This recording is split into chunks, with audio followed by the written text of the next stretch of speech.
Hello, all you gridiron fanatics.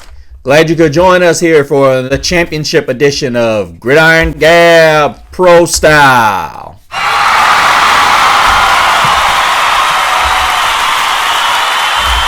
Where we gab about all things pro football, from the scoops of the regular season to the scores in the postseason and the picks in the offseason. Let's start gabbing. The autumn winds move like the thunderous waves of Neptune's sacred palace. And here, amongst the blackened soil, lies the ragged hands, worn, torn, and callous. They await with cunning and vicious prowess, for the warriors have returned.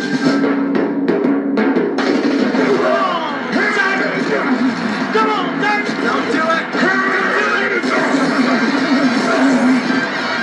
Woo! No way! Woo! 85!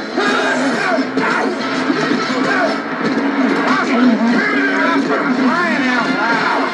You're making me, you're driving me nuts! But behold, Welcome back, you guys. As you guys saw, the Kansas City Chiefs, as your boy predicted.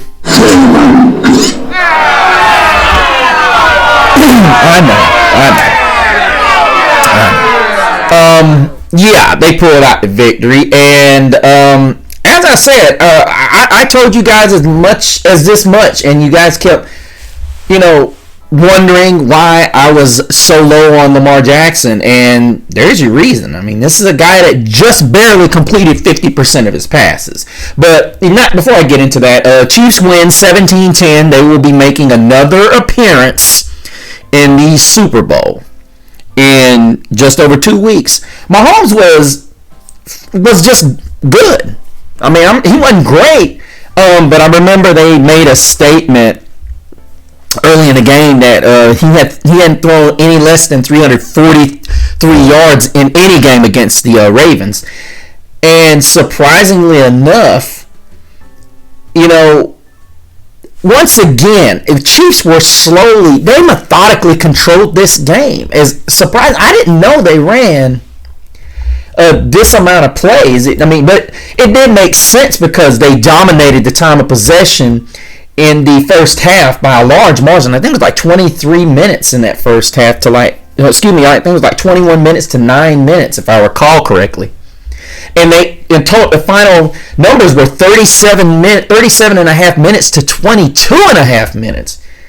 This is not a recipe for victory if you're the Ravens, because that's supposed to be the other way around. And the score was not nearly as close as it seemed. It never seemed to me like Baltimore was going to come back and win this game.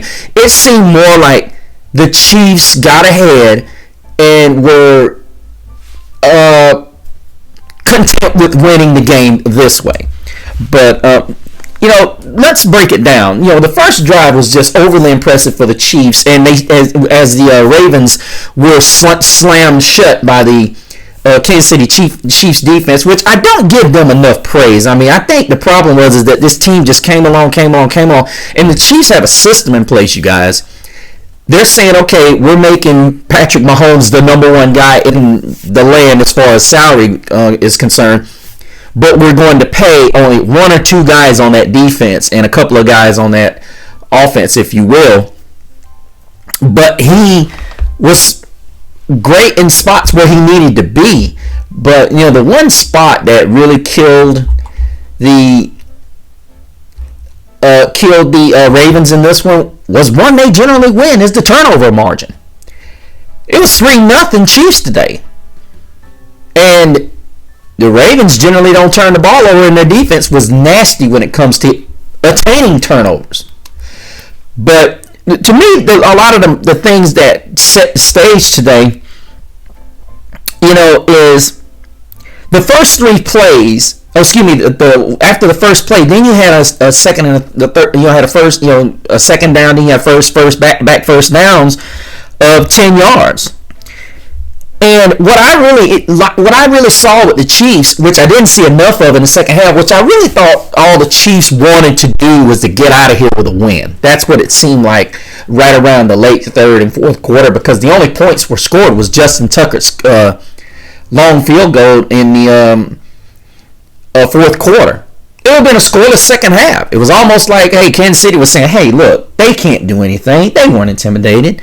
And as I told you guys, the only individuals that were going to show up for the Ravens were going to have to be Lamar Jackson, Mark Andrews, and Zay Flowers. Can't say anything bad about Mark Andrews. Jackson that don't look like no MVP to me. Sorry. Been telling y'all that all season. Don't look like no MVP. Zay Flowers got loose. I will say this. Jackson got loose a couple of times, and that's really impressive. But you're watching a team that really lives and dies by his ability to run the football, not throw it. And Todd Monken couldn't have called a better game. I mean, anybody that's a Baltimore fan can be upset. Lamar just didn't execute. And that throw he made into the end zone was a bad decision. Kansas City, the two throws that they got for touchdowns, that they gave up for touchdowns, were busted plays. That's all there was to it. They were broken plays. They weren't anything Todd Monken designed. Kansas City had it checked. And Lamar made a bad decision. Then the ball was inaccurate, which is nothing new. Is that your best? But what I liked about the fourth down conversion on that first drive was they used a lot of Blake Bell and a lot of those triple tight end situations to bring not only create confusion but also matchup issues. And that's what the genius of Andy Reid is. He's able to create matchups that the opposing team may or may not be prepared for. Most of the time you're not prepared for it if Andy Reid is saying, okay, let's do it this way. And it worked. And also in this game, and if I recall correctly, there was one major milestone that tight end Travis Kelce, or AKA Mr. Stiff.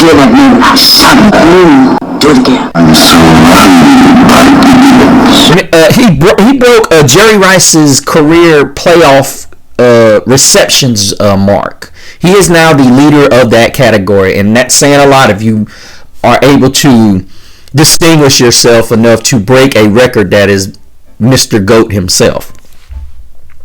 He's also got 6 touchdowns in 6 AFC title games, and that put the Chiefs up 7-0. And honestly, this was a game that never seemed like the Chiefs were in danger at all. Travis Kelce also had 11 grabs, 116 yards, and that touchdown, as we alluded to. And had a phenomenal grab on one of those. Just can't say enough about the game that he played, as well as Kyle Hamilton for the Ravens. Go Irish, go Irish.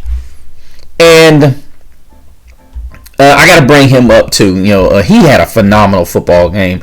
Kyle Hamilton was a lot of the reason, in my opinion, they were even in this game. He had 11 tackles. Rickon Smith had 16, but as I said before, you look at the way Kyle Hamilton was a lot of the reason they were in this game. He had 2 pressures, and I thought he had one that was a sack. Oh, he had a pressure. Yeah, he had tackle for a loss. He almost got to Mahomes, and to me, he was the guy that set the tone in the secondary for the Ravens. Whereas the Ravens, they could not get to Mahomes, and that was a huge problem for them. But one of the things that went Kansas City's way was, I would say, coaching. Probably the one mistake that I would say Reid made was going for it on that fourth down instead of kicking the field goal in that 1 4th down. I know people are going to say it's hindsight. Now, I wouldn't have went. I would have challenged the Kelce play, and then I probably would have called something differently. I know I just said I wouldn't have gone for it, but I would have made the officials look at that Kelce play again because it looked close enough to challenge. And then I probably would have got back up under center, tried to draw him off, and kicked the field goal. It's not worth it. You're a high-powered offense. You've already moved the ball up and down the field on them. You pretty much saw what you were going to get out of Lamar Jackson. This game should have been 20-10 easily. You put yourself in a situation. Andy Reid put himself in a situation he almost didn't need to be in. but he was fortunate it didn't bite him. I think there was a play that they alluded to. It was a fourth down play that the Ravens had, and of course, Romo sitting there saying, "Well, you don't want to give up a touchdown." For me, I've got them in a huge hole at the time. I think it was 14-0 at the time. I think no, it's 7-0, and this was a situation deep in their own territory at their own 18, and they're going for it. This is one of those situations. You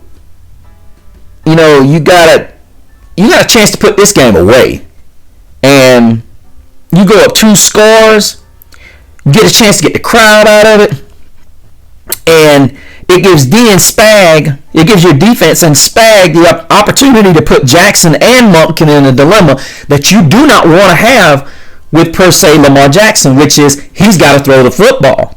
And I'm gonna be honest with you.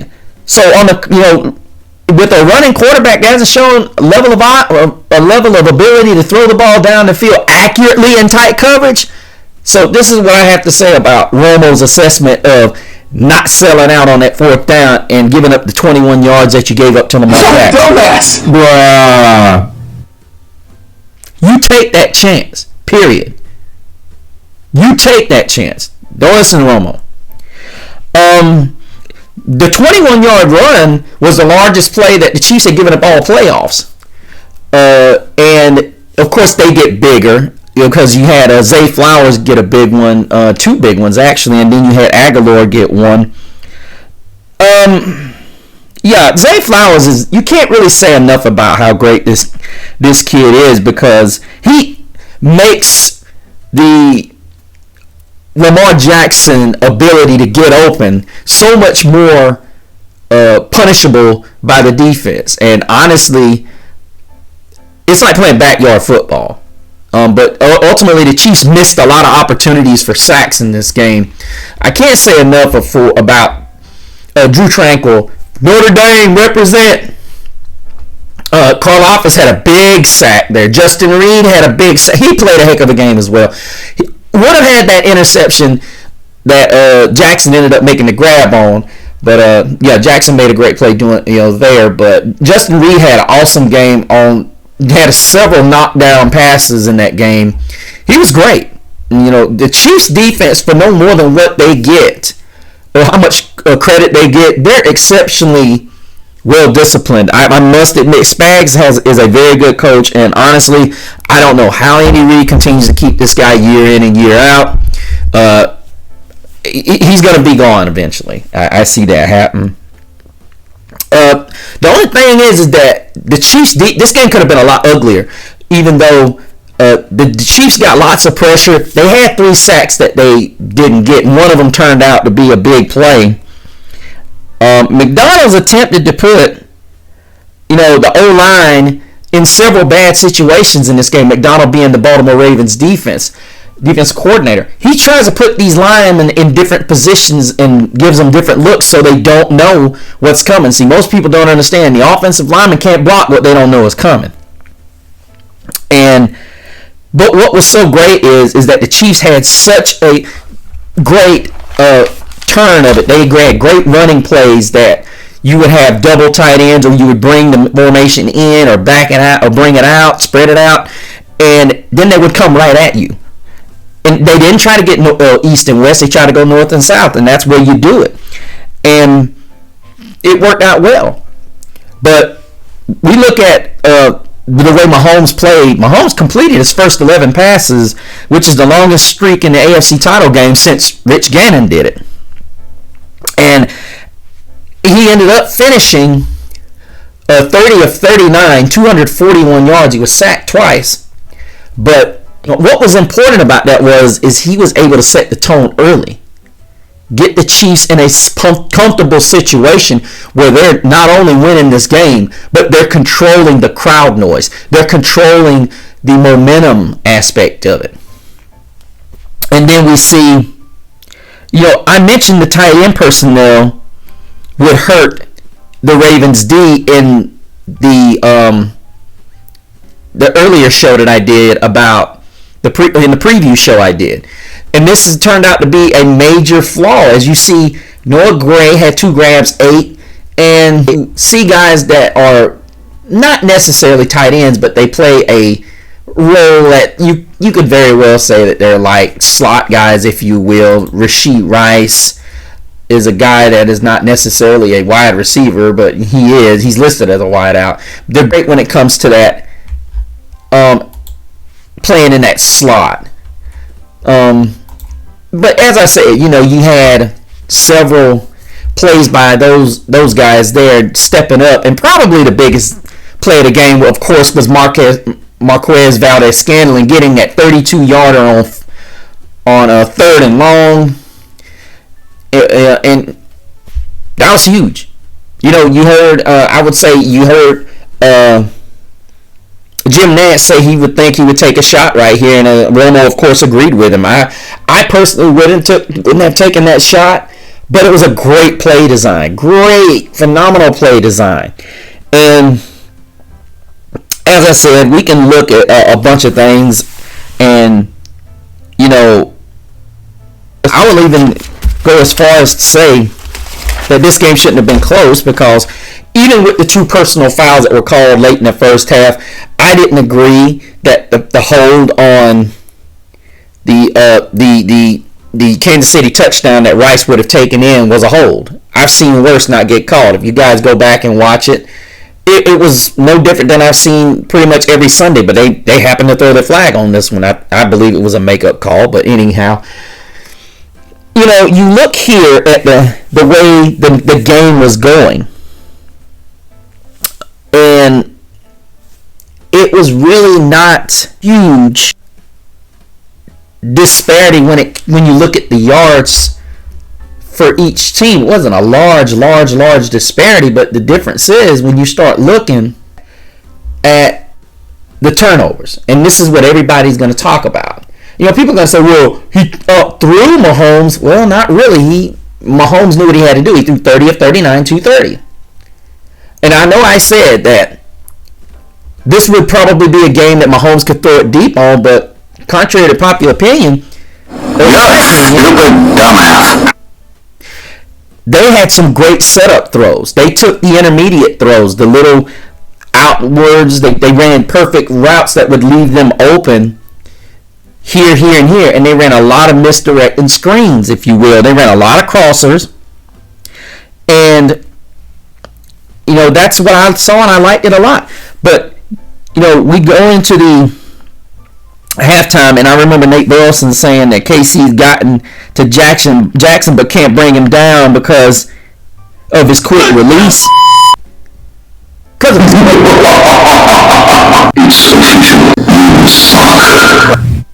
What? Dumb shit! Is that a quick?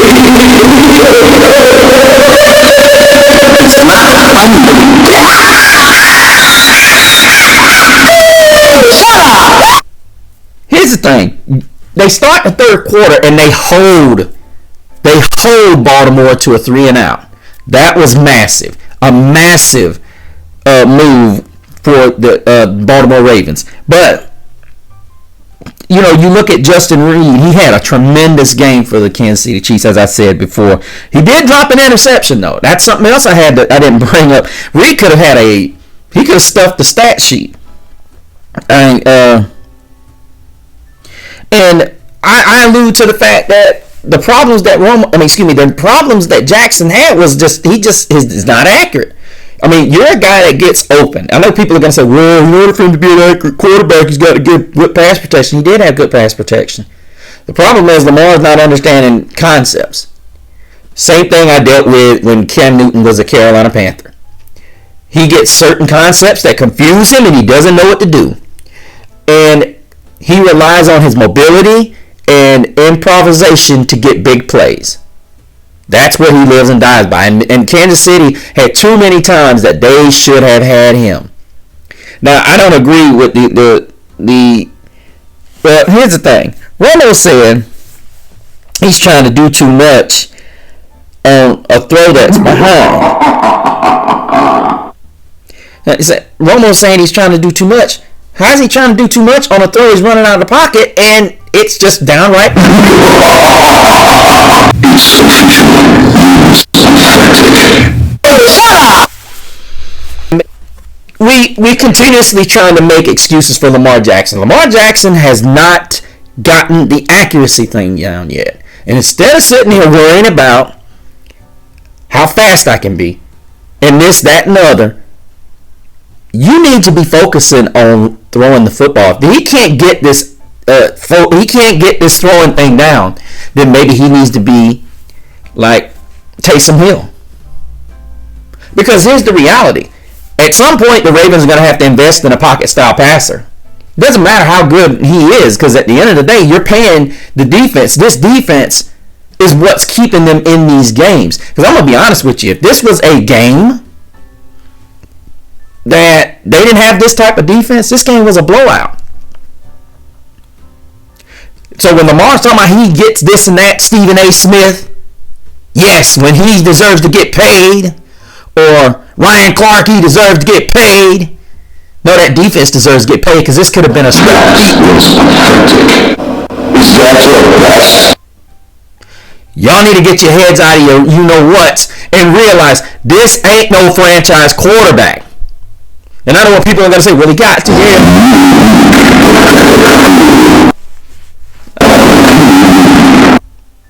That defense was so good last week against C.J. Stroud. That defense is smothering against any offense.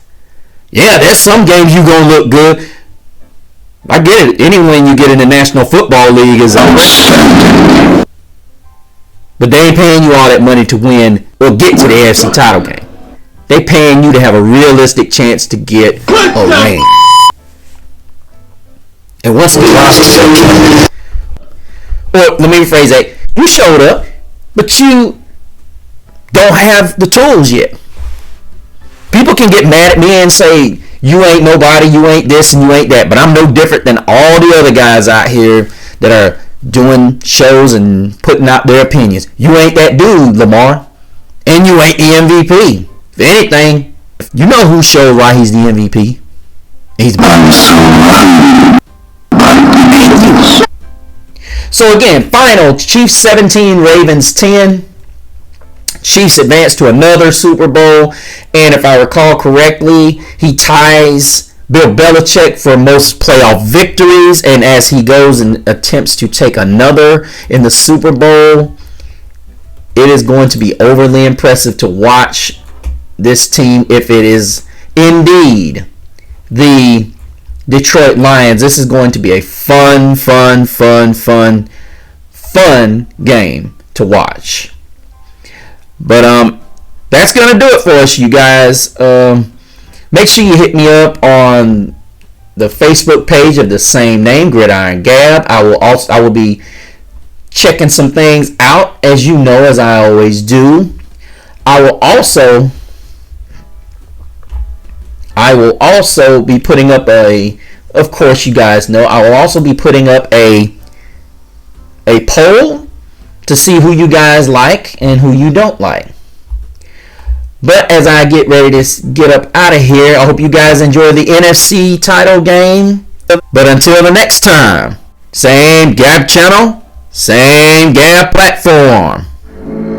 But behold, there is a warm breeze that comes from the west. The blazing sounds of victory fuel their everlasting quest. It is a call to arms, for they are here. An army that has the will to challenge and the will to dare.